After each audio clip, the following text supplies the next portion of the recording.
Mahathir berkata, sumber dana parti perlu dipersoal dan disiasat dilakukan jika calon atau parti berbelanja mewah. Beliau juga menggesahkan supaya had dikenakan terhadap perbelanjaan parti politik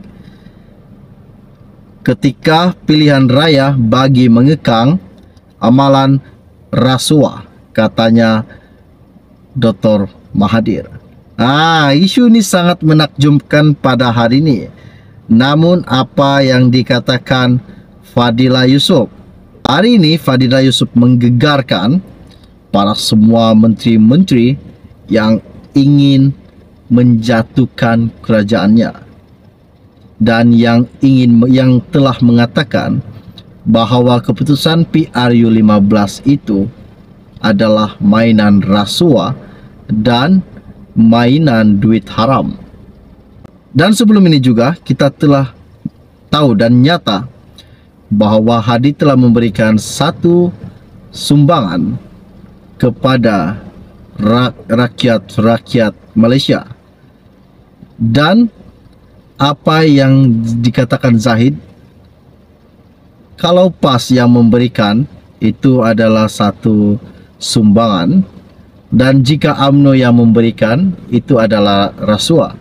Hari ini kita dikejutkan dengan isu yang menggemparkan di mana kemunculannya Tun Dr. Mahathir Mohamad dan berkata, jika memang mereka melakukan rasuah ataupun salah guna kuasa, Tun Dr. Mahathir Mohamad meminta agar parti diperiksa semula, dicek, disiasat, meminta SPRM untuk menyiasat parti-parti.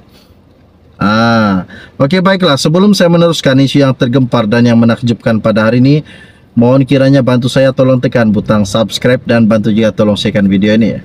Okey, baiklah. Hari ini isu yang tergempar saya dapat daripada Malaysia Kini. Ianya berkata, buktikan PRU 15 perlu dibatal sebab amalan rasuah, katanya Fadila Yusof. Dan izinkan saya untuk membaca artikel ini. Pihak yang masih tidak berpuas hati dengan keputusan pilihan raya umum ke-15 PRU 15 dan mengaitkan dengan amalan rasuah boleh menfailkan dakwaan mereka di mahkamah. Timbalan Perdana Menteri Datuk Seri Fadila Yusof berkata, dengan menfailkan kes, pihak terbabit boleh membawa bersama bukti dakwaan bahawa PRU itu patut dibatalkan disebabkan ada amalan rasuah. Dalam proses pilihan raya Malaysia, jika dapat buktikan, mereka boleh failkan di mahkamah. Ini prosedurnya dan ikutlah, kata Fadila Yusof. Katanya lagi, tapi kalau sekadar cakap, saya kira mungkin ramai yang boleh bercakap, tapi nak bawa ke mahkamah itu yang telah diperuntukkan dalam perlembagaan dan segala peraturan kita. Jadi bawalah kalau siapa tidak puas hati dan buktikan bahawa PRU itu patut dibatalkan disebabkan ada amalan rasuah, katanya Fadila Yusof. Dan Fadila juga berkata, kerajaan juga mempunyai agensi-agensi yang dipertanggungjawabkan yang boleh melaksanakan tugas dan peranan mereka. Biarlah agensi berkenaan melaksanakan tugas dan peranan mereka kalau terbukti untuk membawa siapa-siapa ke muka pengadilan, katanya.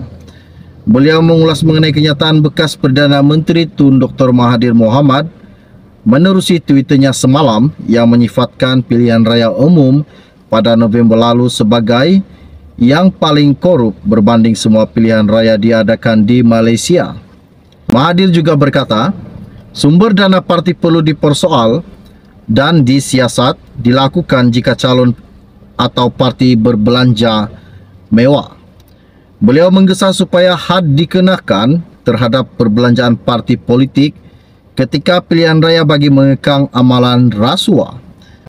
Katanya, walaupun perbelanjaan untuk calon individu dihadkan kepada RM200,000 ketika tempoh kempen, tiada had dikenakan bagi perbelanjaan parti dalam pilihan raya, kata Tun Dr. Mahathir. Dan isu ini sangat-sangat menggemparkan dan sangat-sangat mengejutkan buat seluruh rakyat Malaysia pada hari ini.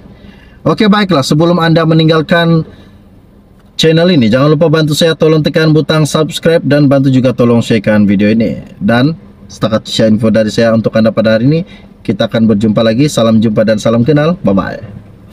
Satu lagi isu yang sangat menakjubkan dan yang menggemparkan pada hari ini, di mana Ketua PAS membidas, yaitu Ketua PAS Ahmad Fadli Sahari, dengan meminta Timbalan Perdana Menteri Kerajaan Perpaduan di bawah pimpinan Anwar Ibrahim, Pakatan Harapan dan BN itu agar memberikan atau mencerminkan dirinya dahulu, untuk melihat diri sendiri dahulu sebelum melakukan sesuatu tindakan atau mengungkapkan satu kata yang sangat menyakitkan, bahwa parti PAS dianggap pembohong ataupun penyamun. Jadi apa yang dikatakan Fadli Sahari pada hari ini sangat-sangat menakjubkan. Dan seperti mana juga yang telah kita tahu dan dinyatakan di dalam media ini, bahwa Hadi Awang telah memberikan sedekah kepada rakyat Malaysia ketika PRU15, sebelum PRU15 berlangsung. Dan itu dipanggil sedekah. Namun apa yang dikatakan Zaid Hamidi, jika PAS yang memberikan kepada rakyat dianggap sedekah, namun jika UMNO BN yang memberikan wang kepada rakyat itu dianggap rasuah. Apakah di sebalik kenyataan sebenar yang mereka lakukan itu? Oke, baiklah, sebelum saya meneruskan isu yang menakjubkan dan yang menggemparkan pada hari ini, mohon kiranya pertimbangkan saya, tolong tekan butang subscribe dan tolong sharekan video ini, war-warkan kepada rakan dan keluarga Anda agar mereka tahu isu terkini, perkembangan terkini yang akan saya kongsikan di dalam channel ini buat Anda semua. Terima kasih. Oke, baiklah, hari ini isu yang tergempar yang saya dapat daripada Agenda Daily, ianya berkata PAS menyerahkan semua kepada pihak berkuasa untuk melakukan satu siasatan ketika PRU15. Dan izinkan saya untuk membaca artikel ini. PAS menyerahkan sepenuhnya kepada pihak berkuasa untuk menyiasat dakwaan UMNO dan Pakatan Harapan PH bahwa parti itu memberi wang kepada pengundi pada pilihan raya umum ke-15 PRU15 lalu. Naib Presiden Datuk Seri Dr. Ahmad Samsuri Mokhtar berkata, pimpinan politik yang mendakwa PAS memberi wang kepada pengundi disaran membuat laporan bagi memudahkan pihak